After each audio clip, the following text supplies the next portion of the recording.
مہربان چھوٹا شہزادہ اور اس کا غریب دوست۔ ایک زمانے میں ایک جادوئی سلطنت میں لیو نام کا ایک مہربان اور ہمدرد چھوٹا شہزادہ رہتا تھا۔ وہ اپنی سخاوت اور خیال رکھنے والی فطرت کے لیے دور دور تک جانا جاتا تھا۔ ایک دن جب شہزادہ لیو شہر کی سیر کر رہا تھا تو وہ ایک چھوٹے سے گاؤں میں آیا جہاں دیہاتی غربت کے ساتھ جدوجہد کر رہے تھے۔ ان میں اولیور نام کا ایک غریب لڑکا بھی تھا جس نے اپنی خوبصورت مسکراہٹ اور امید بھرے جذبے سے شہزادے کا دل موہ لیا۔ شہزادہ لیو نے اولیور سے دوستی کرنے اور اس کی ہر ممکن مدد کرنے کا فیصلہ کیا۔ چھوٹے شہزادے نے اپنا کھانا بانٹ لیا، اولیور کو لکھنا پڑھنا سکھایا اور یہاں تک کہ اسے کاشتکاری کے لیے ایک چھوٹا سا زمین کا ٹکڑا بھی دیا۔ دونوں دوستوں نے اپنے دن ایک ساتھ گزارے، ہنستے ہوئے اور سیکھتے ہوئے۔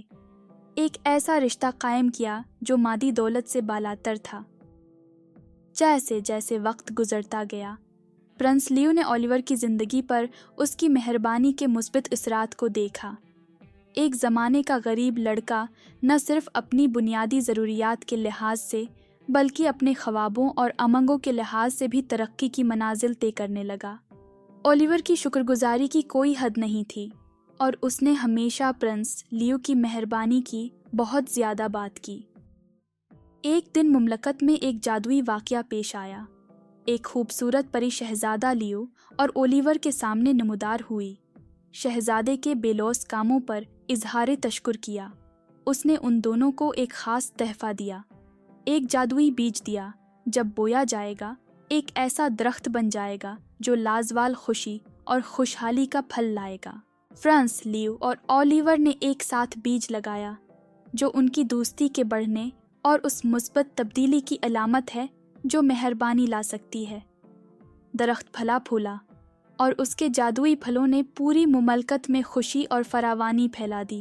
پرنس لیو اور اولیور کی کہانی ہمیں سکھاتی ہے کہ حقیقی دولت صرف دولت میں نہیں ہوتی، بلکہ ہم دوسروں کے ساتھ شفقت کا مظاہرہ کرتے ہیں، وہ اصل دولت ہے۔